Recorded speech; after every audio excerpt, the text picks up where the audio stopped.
Is hypnosis dangerous? I sure hope not, because you are in hypnosis many times per day. So I'm going to dispel, in this episode, 5 myths about hypnosis. Hi everyone, welcome to the Triumph Life podcast. I am your host, Tricia Carr. Many of you may know that I am a hypnotherapist. I am a psychic, multidimensional medium, and I'm an empathic channel. And what this episode is about is how there are some misconceptions about hypnosis. And so, is hypnosis dangerous?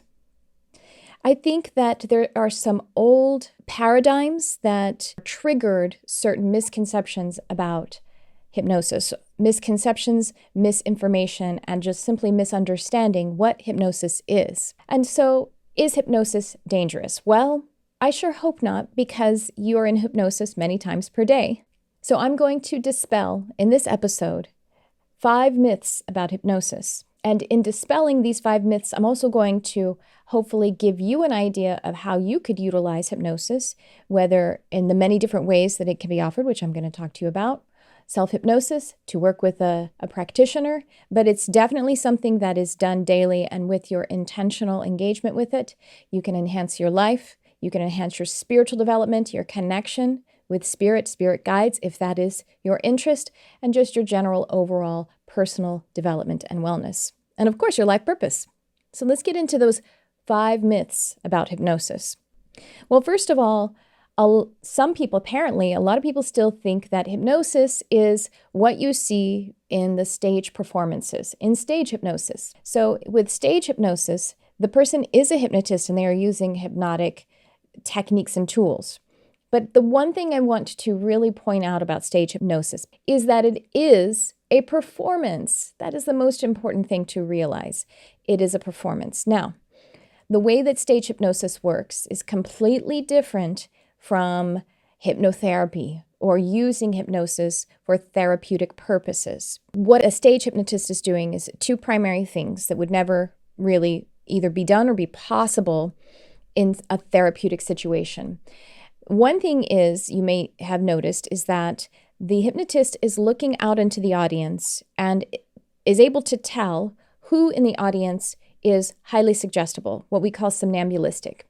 The interesting thing is it is not as rare as you might think. As a matter of fact, we all go into hypersuggestible states at different times of every single day. This is another key thing to notice, is that they are suggestions. They are not overriding anyone's will. That's our number 1. Stage hypnosis is not therapeutic hypnosis, and it is not what hypnosis is in total. Now let's move on to number 2, second myth or second misconception. I already touched upon it, is that you have no control.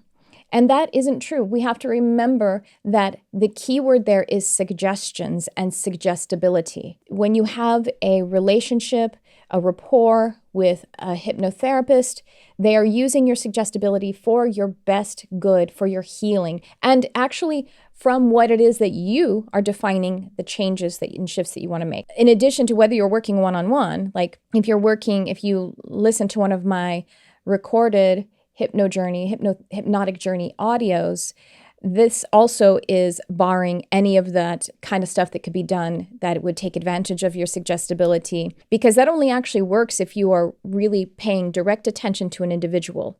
As a recording, that is tailored to a general audience, and so it's still the person who is the sitter, the person who is sitting in the hypnosis or that meditation, is actually allowing the journey, allowing the imagery into their energy so that they can go into their state. You always are in allowance. You're always in permission. Your will cannot be overrun.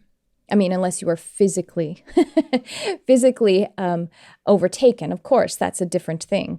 We're talking about making a suggestion. You always have management of it. Just sometimes we give parts of our consciousness over to allowing our will to go along with what someone else is doing or saying. I made an episode pretty recently about how the media is taking advantage of our suggestibility. If you want to check that out, I'll link that in the description. That second myth is that you have no control or you have no will. That is incorrect. A third misconception or misinformation about hypnosis is along the lines of age regression. Working with a hypnotist to regress yourself back in age of your life to be able to uncover hidden memories. Well, I'll just start with the fact that memories are not accurate. They're not reliable. Memories are created in the moment. From whatever perspective that you have right now, memories are created in the moment. And even when it is recorded in the moment, in this now, as I'm recording something that can become a memory, I am only recording part of the information. And a testament to how memories are unreliable is how when there are eyewitness scenes, if there's a crime and police officers have to take eyewitness testimony, they're all over the place because people are recording things differently. And then not only are they recording them differently in the moment, later on, they are creating them from the partial recording that they have. So memories are not accurate. Memories are not something that you can rely on. So if you did an age regression thinking that it's absolutely accurate what's going to happen, you could find yourself in some trouble because you or someone else could be accused or just have a false impression about what happened, and it's not how it works. Age regression is not helpful. It's not beneficial. Hypnotherapists have people come to us and saying, hey, I want to remember more of my childhood. Can you regress me and recover those memories? And it's like, no, because A, they're not reliable. But the other reason is if you have memories that are repressed, it's because you are not ready to uncover them. Your mind is doing you a service.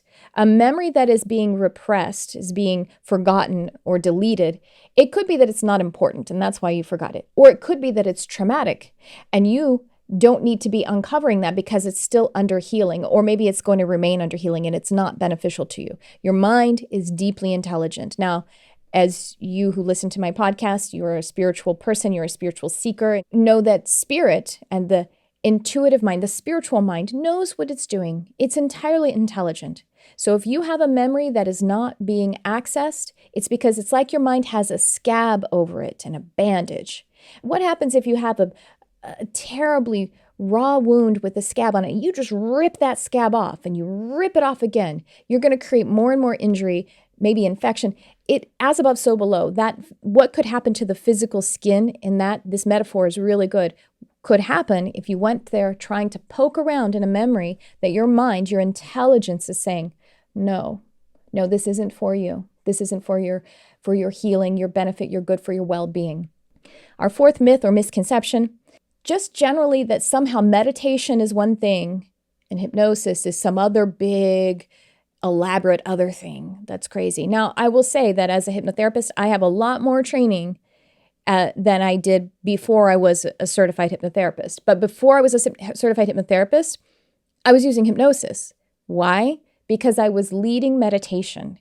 Meditation is hypnosis. So think of hypnosis as this big, broad category under which falls every kind of meditation you can think of, under which also falls any kind of psychic sensing or perceiving. You have to be in hypnosis in order to psychically perceive some degree of it. Also under which falls creativity, being able to write, act, and paint, anything that is that creative flow. You're in a state of hypnosis. Meditation is hypnosis. If you meditate, then you go into hypnosis. The fifth myth, this misconception that not everyone can be hypnotized. As I said at the very beginning, you are in hypnosis at least twice, but realistically, several times per day. If you meditate, you're certainly in hypnosis then. If you do anything creative, you're in hypnosis then. And then when you go to sleep and when you come out of sleep, the times that bookend sleep are hypnotic. They are hypnotic states. Hypnosis is basically when you take the conscious mind offline a bit. Doesn't even have to be all the way. So everyone not only can be hypnotized, but necessarily is hypnotized because everybody goes to sleep. You can't live without sleeping. You can't sleep without going through hypnosis and, by the way, coming out of hypnosis. Other times that you're in hypnosis just naturally is when you're daydreaming, is when you're driving on the freeway and you accidentally miss your exit while you were in a somnambulistic state. Then that's how you just kind of blew it on that exit.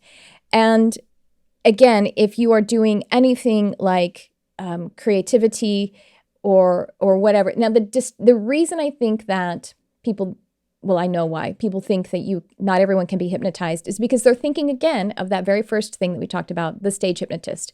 They're thinking about a highly suggestible, hyper suggestible, somnambulistic person being used in a stage hypnotist situation, a performance. If you wanted to do meditation, if you wanted to do hypnosis or hypnotherapy with someone, you do have to consent.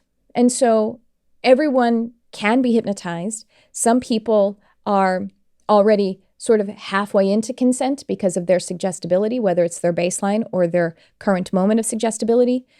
And other people just need to give themselves a little more permission. They need to allow their state to be shifted a little bit more.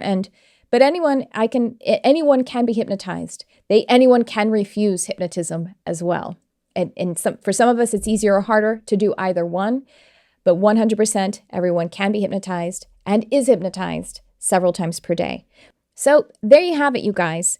I want to tell you just a few more points about it, some other things that are like hypnosis. The fight-flight state is hypnosis. It is not a positive one. It's not one that we like to be in, but that is what is being triggered by certain sales tactics. Even in our regular kinds of commercials, the presentation of our politics, they are attempting to trigger a fight-flight response in us so that we will give our will over to whatever it is they want to sell us, most likely. You know why they play those infomercials in the middle of the night? If you've ever been up at 3 a.m., insomniac, not being able to sleep, they're playing those infomercials and they're playing them for a long time because it's really inducing. And the next thing you know, the insomniac who is somnambulistic is ordering the knives that cut through cans. I'll leave you with the benefit of hypnosis. And again, you can use hypnosis by being a meditator, is that it is the way that we can change our habits, our mental emotional habits. Our mental emotional habits actually feed to our physical habits. And so there's a really great reason right there. You want to better your life. You want to improve your life, right? You want to be happier.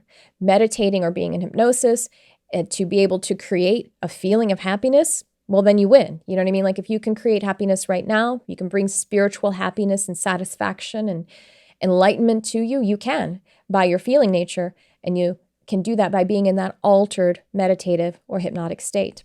You can meet your spirit guides. You can commune with nature, connect and communicate with them telepathically the way that I do.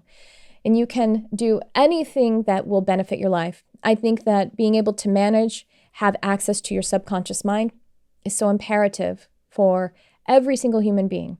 So if you want to learn more about it, there is on my website a meditation mini course. There are some free hypnosis audios. Thanks for tuning in. I love you, whoever you are.